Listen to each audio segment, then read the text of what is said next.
not then allowed to smoke his big black pipe and terrible tobacco.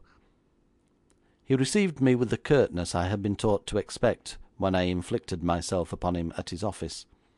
He greeted me abruptly with, "I say, Valmont, how long do you expect to be on this job?" "What job?" I asked mildly. "Oh, you know what I mean, the Summertrees affair." "Oh, that!" I exclaimed with surprise. "The Summertrees case is already completed, of course. If I had known you were in a hurry, I should have finished up everything yesterday, but as you and Podgers, and I don't know how many more, have been at it 16 or 17 days, if not longer, I thought I might venture to take as many hours, as I am working entirely alone. You said nothing about haste, you know." "Oh, come now, Valmont, that's a bit thick. Do you mean to say you've already got evidence against the man?" "Evidence absolute and complete." "Then who are the coiners?" "My most estimable friend, how often have I told you not to jump at conclusions? I informed you when you first spoke to me about the matter that Summertrees was neither a coiner nor a confederate of coiners. I secured evidence sufficient to convict him of quite another offence, which is probably unique in the annals of crime. I have penetrated the mystery of the shop, and discovered the reason for all those suspicious actions which quite properly set you on his trail. Now I wish you to come to my flat next Wednesday night at 5:45, prepared to make an arrest." "I must know who I am to arrest, and on what counts." "Quite so, mon ami Hale. I did not say you were to make an arrest, but merely warned you to be prepared. If you have time now to listen to the disclosures, I am quite at your service. I promise you there are some original features in the case. If, however, the present moment is inopportune, drop in on me at your convenience, previously telephoning so that you may know whether I am there or not, and thus your valuable time will not be expended purposelessly." With this I presented to him my most courteous bow, and although his mystified expression hinted a suspicion that he thought I was chaffing him, as he would call it, official dignity dissolved somewhat, and he intimated his desire to hear all about it then and there. I had succeeded in arousing my friend Hale's curiosity. He listened to the evidence with perplexed brow, and at last ejaculated he would be blessed. "This young man," I said in conclusion, "will call upon me at 6 on Wednesday afternoon to receive his second 5 shillings. I propose that you, in your uniform, shall be seated there with me to receive him, and I am anxious to study Mr. Macpherson's countenance when he realises he has walked in to confront a policeman. If you will then allow me to cross-examine him for a few moments, not after the manner of Scotland Yard, with a warning lest he incriminate himself, but in the free and easy fashion we adopt in Paris, I shall afterwards turn the case over to you to be dealt with at your discretion." "You have a wonderful flow of language, Monsieur Valmont," was the officer's tribute to me. "I shall be on hand at 5:45 on Wednesday."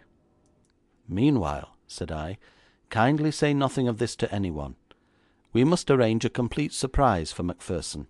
That is essential. Please make no move in the matter at all until Wednesday night."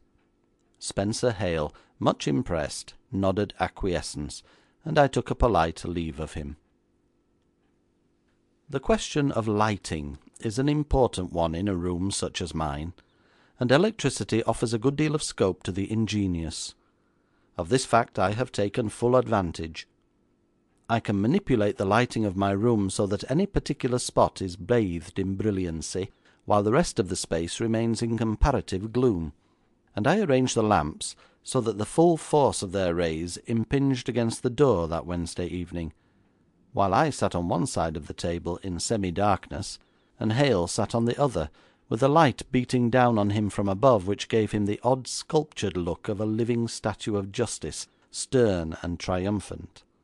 Anyone entering the room would first be dazzled by the light, and next would see the gigantic form of Hale in the full uniform of his order. When Angus Macpherson was shown into this room he was quite visibly taken aback, and paused abruptly on the threshold, his gaze riveted on the huge policeman. I think his first purpose was to turn and run, but the door closed behind him, and he doubtless heard, as we all did, the sound of the bolt being thrust in its place, thus locking him in. I beg your pardon,' he stammered. 'I expected to meet Mr. Webster.' As he said this, I pressed the button under my table, and was instantly enshrouded with light. A sickly smile overspread the countenance of Macpherson as he caught sight of me, and he made a very creditable attempt to carry off the situation with nonchalance. 'Oh, there you are, Mr. Webster. I did not notice you at first.' It was a tense moment.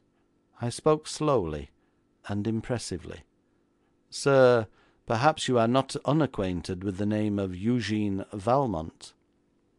He replied brazenly, 'I am sorry to say, sir, I had never heard of the gentleman before.' At this came a most inopportune haw haw from that blockhead Spenser Hale, completely spoiling the dramatic situation I had elaborated with such thought and care. It is little wonder the English possess no drama, for they show scant appreciation of the sensational moments in life. 'Haw, haw!' brayed Spenser Hale, and at once reduced the emotional atmosphere to a fog of commonplace. However, what is a man to do? He must handle the tools with which it pleases Providence to provide him. I ignored Hale's untimely laughter. 'Sit down, sir,' I said to Macpherson, and he obeyed. 'You have called on Lord Semptam this week,' I continued sternly. 'Yes, sir.' 'And collected £1 from him?' 'Yes, sir.' 'In October 1893 you sold Lord Semptam a carved antique table for £50?' 'Quite right, sir.' 'When you were here last week you gave me Ralph Summertrees as the name of a gentleman living in Park Lane. You knew at the time that this man was your employer?' Macpherson was now looking fixedly at me, and on this occasion made no reply. I went on calmly. 'You also knew that Summertrees of Park Lane was identical with Simpson of Tottenham Court Road?' 'Well, sir,' said Macpherson, 'I don't exactly see what you are driving at, but it's quite usual for a man to carry on a business under an assumed name. There's nothing illegal about that.' 'We will come to the illegality in a moment, Mr. Macpherson. You and Rogers and Tyrrell and 3 others are confederates of this man Simpson?' 'We are in his employ.' 'Yes, sir, but no more confederates than clerks usually are.' 'I think, Mr. Macpherson, I have said enough to show you that the game is what you call up. You are now in the presence of Mr. Spenser Hale from Scotland Yard, who is waiting to hear your confession.' Here the stupid Hale broke in with his, 'And remember, sir, that anything you say will—' 'Excuse me, Mr. Hale,' I interrupted hastily. 'I shall turn over the case to you in a very few moments, but I ask you to remember our compact, and to leave it for the present entirely in my hands. Now, Mr. Macpherson, I want your confession, and I want it at once.' 'Confession? Confederates?' protested Macpherson, with admirably simulated surprise. 'I must say you use extraordinary terms, Mr. What did you say the name was?'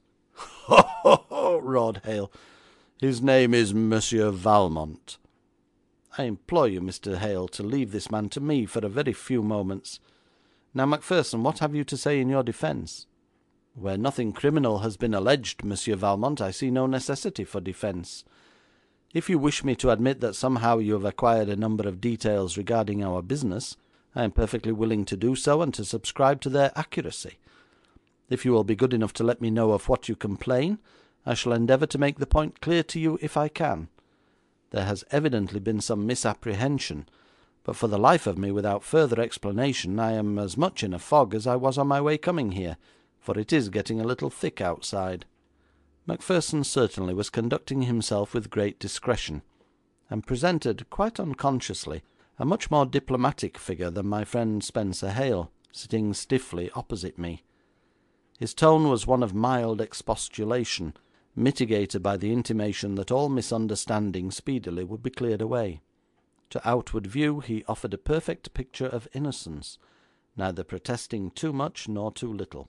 I had, however, another surprise in store for him, a trump card as it were, and I played it down on the table. 'There!' I cried with vim. 'Have you ever seen that sheet before?' He glanced at it without offering to take it in his hand. 'Oh yes,' he said, 'that's been abstracted from our file. It is what I call my visiting list.' 'Come, come, sir,' I cried sternly,